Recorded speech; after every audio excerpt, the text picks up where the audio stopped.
দেরিতে হলেও এশিয়ার দ্বিতীয় বৃহত্তম মাটির বাঁধ বাঁকুড়ার মুকুটমণিপুরের কংসাবতী জলাধার থেকে সেচের জন্য জল ছাড়া হলো।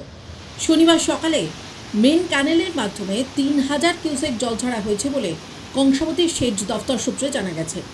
একই সঙ্গে কংসাবতীর সেচ দফতর সূত্রে জানানো হয়েছে, মুকুটমণিপুরের কংসাবতী জলাধারে জল ধারণ ক্ষমতা ৪৩৪ ফুট।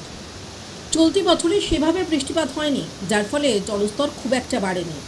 পরে বৃষ্টিপাত হওয়ায় ২১শে আগস্ট পর্যন্ত জলস্তর ৪২১ ফুটে পৌঁছয়। তারপরে খারিফ মরশুমে প্রথম দফায় জল ছাড়ার সিদ্ধান্ত নেওয়া হয়। বৃষ্টির পরিমাণ বাড়লে টানা ২০ দিন জল সরবরাহ করা হবে, না হলে মাঝপথেই তা বন্ধ করা হবে বলে খবর। এই জল ছাড়া শুরু হওয়ায় বাঁকুড়া, পশ্চিম মেদিনীপুর এবং হুগলি জেলার একাংশের আমন চাষিরা উপকৃত হবেন। এদিন জল ছাড়ার পরেই কংসাবতী নদী তীরবর্তী এলাকার মানুষকে সেচ দফতরের পক্ষ থেকে সতর্ক থাকার আবেদন জানানো হয়েছে। চলতি বছরে বর্ষার মৌসুমে বৃষ্টির ঘাটতি থাকায় পশ্চিম মেদিনীপুর, বাঁকুড়ার বহু জমি এখনও অনাবাদি রয়েছে। আর এই পরিস্থিতিতে বারংবার এলাকার চাষিরা মুকুটমণিপুর জলাধার থেকে জল ছাড়ার দাবি জানাতে থাকেন, কিন্তু সেই সময় জল ছাড়ার মতো জল মজুত না থাকায় জলাধার কর্তৃপক্ষ জল ছাড়তে পারেননি। অন্যদিকে মরশুমে প্রথমবার জল ছাড়ার ফলে সেচের সুবিধা হবে বলেই মনে করছেন চাষিরা।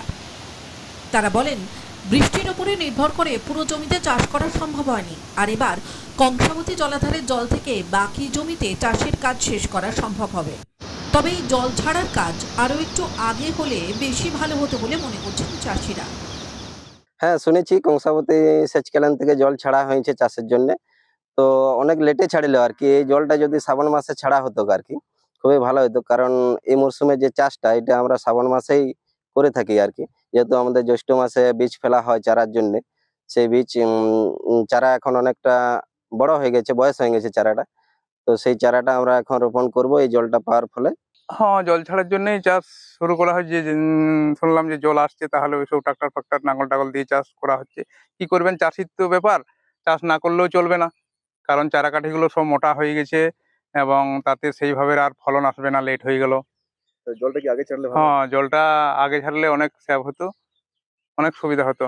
মোটামুটি জলটা পেলে আমরা ওই যেগুলো বর্ষার জলে হয় না, কেনার জল চাইলে আমরা সেটা চাষ করতে পারবো। আর এখনো বাকি রয়েছে, যে এখনো বাকি রয়েছে, বাদ জমিগুলো বাকি রয়েছে।